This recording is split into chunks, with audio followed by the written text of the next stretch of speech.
Hi guys, it's Miss Phipps here, and today we are going to be doing a lesson on creating tension within our writing. So before we go on to look at what tension is and how we can create it within our writing, I want you to write down our key vocabulary for today. So the first word is fissure, which is a noun, and a fissure is a deep crack in something. So you might describe a mountain as having a fissure in it, which is a deep crack or crevice in the side of it. You might have a fissure in your bone. It's like a deep crack in one of your bones.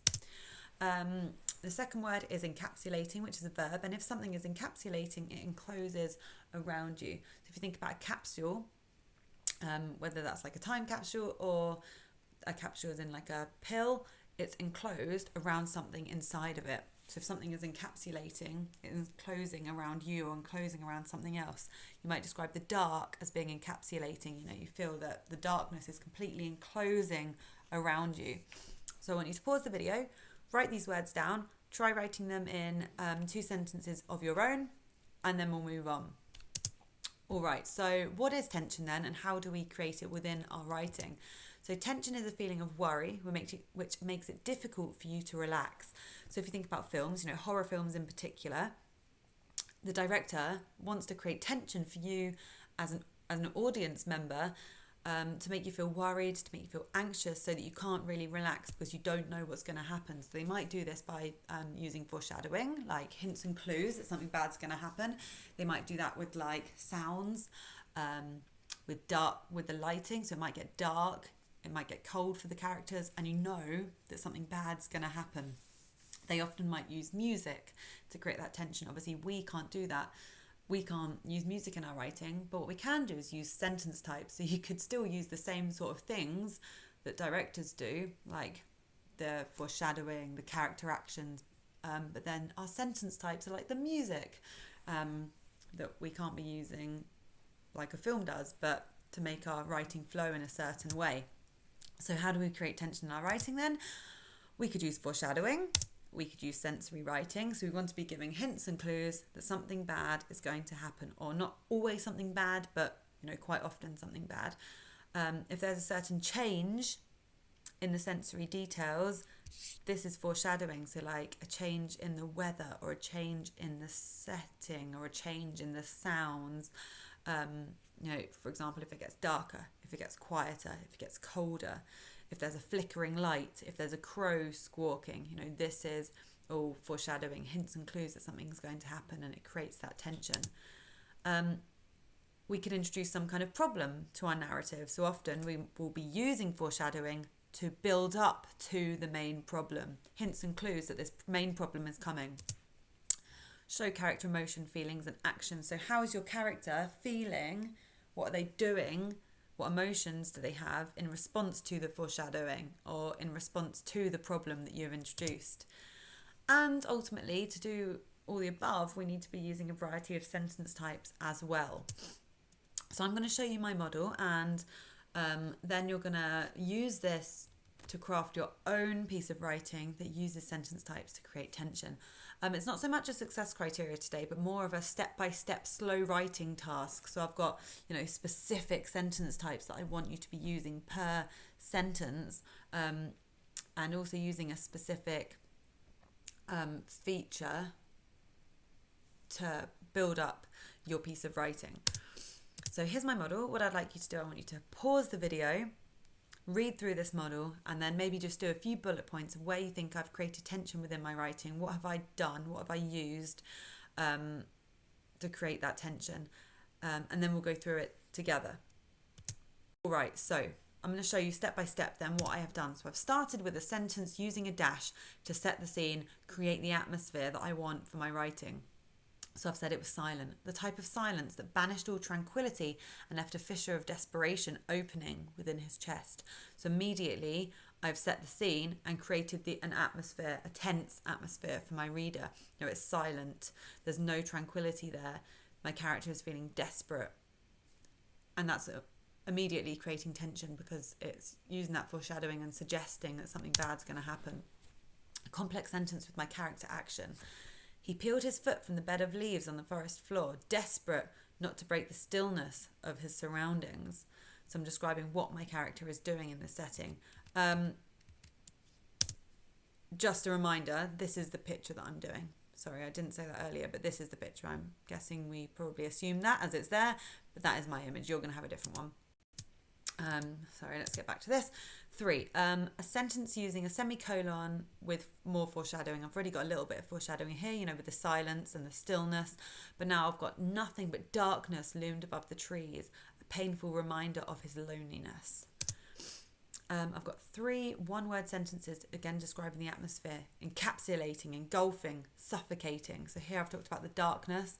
Now I'm describing that darkness using 3 minor, you know, standalone one-word sentences to create that tension.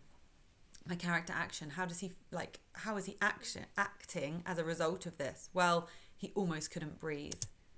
And then I've got my problem. Maybe that's why he failed to immediately notice the blaring sound cutting through the silence like a knife. Character action, blood running cold, he froze. So because of this loud sound that suddenly cuts through the silence, his blood runs cold and he freezes. A simple sentence that uses a simile. It was like he could already taste the danger on the tip of his tongue. Complex sentence with my character action. Seconds, minutes, maybe even hours flew by as he searched in vain for the root of the tumultuous echo. Complex sentence with my character feeling. Naturally, he was forced to blame his paranoia. So it's almost like he doesn't even believe that this sound has happened, doesn't believe this sound has resounded throughout the forest because he can't find the source. So I've got my rhetorical question with character thoughts. What else could he have done? So it's kind of giving a little glimpse into the character's mind. He's obviously feeling very paranoid. He doesn't really know what else he could have done in this situation. You know, what would you do if you were in the forest and there was this sudden loud noise? You couldn't find where it was coming from. And then I've got my 2 simple sentence cliffhanger at the end. He turned to continue through the trees. That's when he saw him. So he was going to just continue through because, well, he's in the middle of the forest. He can't stay there forever. But that's when he saw him. Him, we don't know at this point. But there, I'm leaving my writing on a cliffhanger. And remember your key vocabulary. So I've got Fisher here, I've got encapsulating. I've got some key vocabulary in here that we've done before. Engulfing. There is definitely another one in here. Oh, tumultuous. We have looked at these words before. So think about, you know, keeping your getting your key vocabulary in there. All right, so this is your image today, and this is the slow writing step-by-step criteria that I want you to follow. So like mine, but about a different image. But before you start writing, it's really important that you spend at least 5 minutes planning your writing. This is a key thing that you'd need to be doing in your GCSEs. You always need to plan your creative writing. So think about, where is your character in this image? What's your character doing? You know, are they part of the crowd, or are they maybe there because they feel like, are they, you know, running away from someone, or are they in the window of a shop watching the crowd for someone? You know, how are they feeling?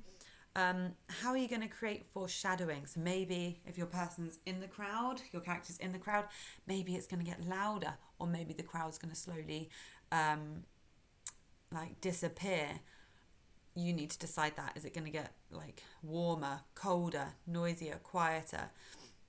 And, you know, what is the problem they are going to be encountering? So mine, I had the problem of there being this noise, and then